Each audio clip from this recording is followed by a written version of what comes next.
Labor laws in the contemporary time, challenges and opportunities विषय पर राज्य स्तरीय कार्यशाला में उपस्थित यहाँ विभाग के विशेष सचिव सुनील जी, श्रम आयुक्त राजेश जी, श्रम संसाधन विभाग के तमाम पदाधिकारीगण, पूरे देश से आए हुए इस 2 दिवसीय कार्यशाला में जो सम्मानित अतिथिगण हैं, पैनलिस्ट हैं, उन सब का, मीडिया के बंधुओं का, आप सभी तमाम जो लोग इस सभागार में उपस्थित हैं, उन सबका मैं स्वागत करता हूं। और ये 2 दिनों की जो ये राज्य स्तरीय कार्यशाला है, श्रम संसाधन विभाग की ये सोच बनी कि जो श्रम से संबंधित विषय हैं उसके बारे में मैं अभी आगे जिक्र करूंगा, तो उन विषयों पर एक मंथन हो, एक चिंतन हो, और उस चिंतन और मंथन के बाद जो चीज़ें निकलकर सामने आए वो हमारी नीति निर्माण में सहायक सिद्ध हो सके। तो ऐसे प्रयास पहले भी किए गए हैं, लेकिन इस वर्ष बृहद स्तर पर ये किया जा रहा है और इसके लिए श्रम संसाधन विभाग के जो तमाम पदाधिकारी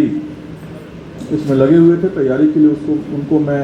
धन्यवाद भी देना चाहूँगा इस अवसर पर। तो ये जो 2 दिन की कार्यशाला है, इसमें मुख्य रूप से जो इसका उद्देश्य है, श्रम संबंधी जो ज्वलंत मुद्दे हैं उन पर गहराई से विचार विमर्श कर नीति निर्माण के नए आयामों को तलाशना। आप सबको पता है कि आज 30 अप्रैल है और आज बाल श्रम उन्मूलन दिवस है। बाल श्रम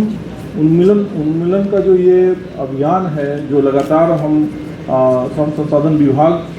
अपने धावा दल के माध्यम से, अन्य माध्यम से इस दिशा में काम कर रहे हैं। आप लोग अखबारों में देखते होंगे, समाचार पत्रों में देखते होंगे। तो इस दिशा में हम लोग काम कर रहे हैं और इस 2 दिन के मंथन के बाद जो निकल कर सामने आएगा उसमें बहुत सारी चीज़ें ऐसी भी होंगी जो हमारे पथ प्रदर्शन का काम करेगी। तो जो लोग भी इस सभागार में उपस्थित हैं और जो आगे आज और कल 2 दिन की कार्यशाला में उपस्थित रहेंगे, उनसे मेरा अनुरोध होगा कि गंभीरता से सभी बिंदुओं को सुनें, क्योंकि जिन विषयों पर इसके विशेषज्ञ बाहर से आए हैं वो काफ़ी जानकार हैं, उस विषय के एक्सपर्ट हैं। तो अगर आप ठीक से इसको समझेंगे, जानेंगे, तो आपको अपने काम में भी सहूलियत होगी और जो विभाग का उद्देश्य है उसको भी पूरा किया जा सकेगा। तो इस वर्ष जो कार्यक्रम में 6 विषय हैं पैनल डिस्कशन, और इसके अलावा कल माननीय विभागीय मंत्री महोदय द्वारा प्रचार रथों को भी रवाना किया जाएगा, जो पूरे बिहार में घूम करके बाल श्रम या श्रम संबंधी जो भी विषय हैं, या जो हमारे बिहार राज्य भवन एवं अन्य सन्निर्माण कर्मकार कल्याण बोर्ड की जो 16 कल्याणकारी स्कीम्स हैं उसके बारे में लोगों को जागरूक करने का काम करेगी, प्रचार प्रसार करने का काम करेगी। तो श्रम योजनाओं से जो आच्छादित हमारे कामगार हैं उनके बीच में चेक का वितरण, राशि का वितरण भी किया जाएगा और कामगारों के बीच उनके नियोजकों द्वारा उपहारों का वितरण भी किया जाएगा। साथ ही आज पैनल डिस्कशन के बाद शाम में सांस्कृतिक कार्यक्रम का भी आयोजन किया गया है, जिसमें बिहार गान और बिहार से संबंधित बहुत सारी प्रस्तुतियाँ होंगी। तो कुल मिला के 2 दिन सिर्फ यही नहीं, पूरे बिहार राज्य में सभी जो हमारे श्रम से संबंधित कार्यालय हैं श्रम संसाधन विभाग से, वहाँ पे इस तरह के आयोजन किए जा रहे हैं और भव्य तरीके से ये 2 दिन का कार्यक्रम, आज बाल श्रम उन्मूलन दिवस और कल मजदूर दिवस या श्रम दिवस या मई दिवस, जैसे इनको हम अच्छे तरीके से इस पर मनाने जा रहे हैं। तो 2 दिन का जो कार्यशाला यहाँ रखा गया है उसमें जो विषय है अभी एक एक करके उस पर चर्चा होगी, पैनल डिस्कशन होगा। तो उसमें जो मुख्य रूप से हमने विषय सिलेक्ट किया है और उसकी जानकार को, उसके विशेषज्ञों को बुलाया है, उसमें जो हमारे निर्माण श्रमिक हैं उनको किस तरह की बाधाएं आती हैं, किस तरह की चुनौतियों का सामना करना पड़ता है, इसके बारे में वो विस्तार से यहाँ पे चर्चा की जाएगी। इसके अलावा जो बाल श्रम है वो एक विषय रखा गया है। जो लेबर कोड्स बने हैं या बनाए जा रहे हैं अभी भारत सरकार के स्तर पे भी, तो विशेष रूप से जो हमारे गिग वर्कर्स हैं, प्लेटफॉर्म वर्कर्स हैं, उनके लिए भी एक अलग से पैनल डिस्कशन रखा गया है। आर्टिफिशियल इंटेलिजेंस के बारे में काफ़ी एक अलग से ही पैनल डिस्कशन रखा गया है और बिहार का जो हमारा लेबर कोर्स है उसके बारे में ये रखा गया। तो इन सब विषयों पे ये 2 दिन की समीक्षा होगी, चर्चा होगी, विचार होगा, मंथन होगा, विमर्श होगा। तो इन सब चीज़ों पे हम लोग चर्चा करेंगे। इसके अलावा इस कार्यक्रम में जो देश और विदेश से भी आए हैं हमारे प्रतिनिधि, बीबी गिरी राष्ट्रीय श्रम संस्थान नोएडा, अंतर्राष्ट्रीय श्रम संगठन तथा श्रम कानून के विशेषज्ञों द्वारा अपने अनुभव एवं जानकारी को साझा किया जाएगा। तो आप समझिए कि इतना बड़ा इसका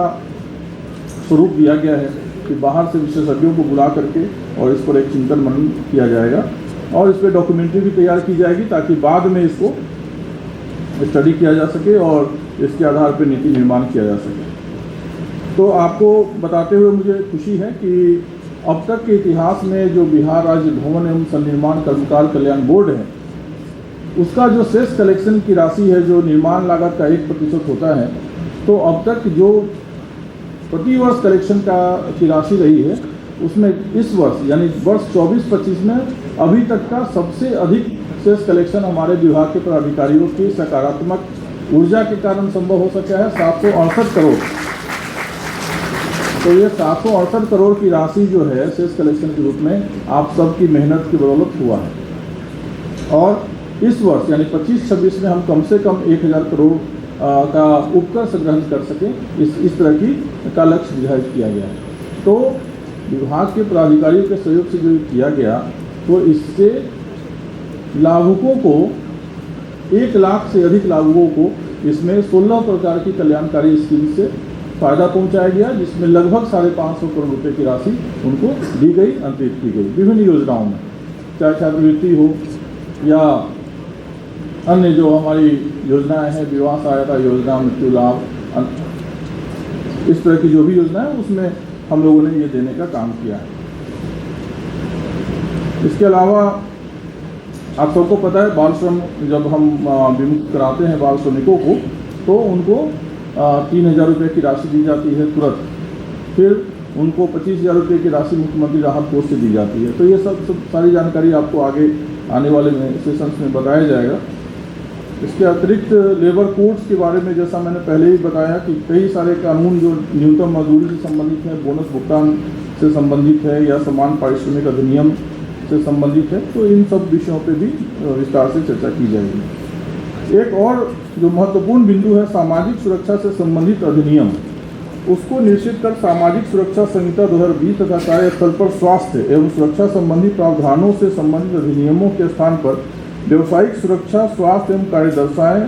संहिता 2020 लाया जाएगा। तो ये एक बहुत बड़ा परिवर्तन और संशोधन ये किया जा रहा है और इस विषय पे भी पैनल डिस्कशन में चर्चा होगी। अभी बिहारी श्रमिकों की जो कर्मठता है ये सर्वविदित है और बिहार में जब भी श्रम की बात होगी, दशरथ माझी जी का नाम पूरे भारत में, पूरे विश्व में गर्व से लिया जाता है और एक उदाहरण के रूप में लिया जाता है। बिहारी जुनून का एक प्रतीक है दशरथ माझी। बिहार की अस्मिता और जुनून, किसी भी कार्य करने को पहाड़ तोड़ देना, ये साधारण वस्तु की बात नहीं है। अभी 14 वर्ष के बिहार के बालक हैं वैभव सूर्यवंशी, सबने नाम सुना होगा। नाम सुना है सबने? किन्होंने नहीं सुना है हाथ उठाइए जरा। वैभव सूर्यवंशी का नाम किसी ने नहीं सुना हो तो इसका मतलब देखिए 14 साल की उम्र में, कच्ची उम्र में, और उस बालक ने पूरे विश्व में अपना नाम, बिहार का नाम रोशन किया है। तो बिहार जो है हर चीज़ में आगे है और हमने देखा है अपने विभाग की योजनाओं के क्रियान्वयन के संदर्भ में और बाकी जो राष्ट्र स्तर पर जो समीक्षाएँ होती हैं, तो अधिकतर योजनाओं में बिहार अव्वल है। यह अलग बात है कि जो परसेप्शन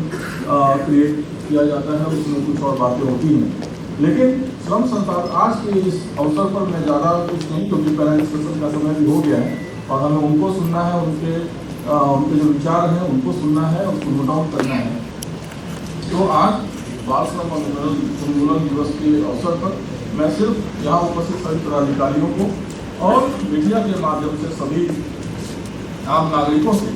अपील करता हूँ कि जो बाल श्रम उन्मूलन का हमारा लक्ष्य विभाग का, उसको बेहतर पूरा करें और किसी भी स्थिति में कभी भी कहीं से कोई भी सूचना आए उस पर तुरंत एक्शन लें। कई बार जो सूचना दाता है वो सूचना देता है आपको फोन पे, मैसेज करता है या फोन करता है कि यहाँ पर बाल श्रम हो रहा है, लेकिन अगर आप उसको रिस्पॉन्ड नहीं करते हैं तो उसका विश्वास आप पर से उठ जाता है, हट जाता है।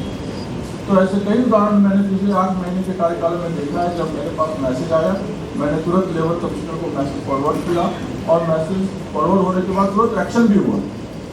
राजस्थान से 10 मजदूर यहाँ पटना सिटी के घर में रखे गए थे। उनसे बहुत छोटे उम्र के थे, 8 साल 10 साल के बच्चे थे। उनको समय पर खाना नहीं दिया जाता था, उनको प्रताड़ित किया जाता था, लेकिन हमारी टीम ने वहाँ जा करके उनको रेस्क्यू किया, फिर यहाँ रखा और उनको सारे खाना पीना कपड़ा सबकी व्यवस्था की गई और फिर उनको राजस्थान में उनके घर तक छोड़ के हमारी टीम आई। तो इसके लिए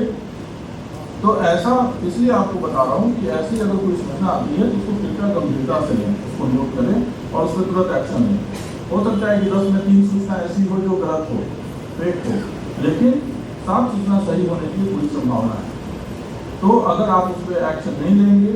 या नहीं करेंगे तो फिर लोगों का विश्वास आपसे उड़ जाएगा। तो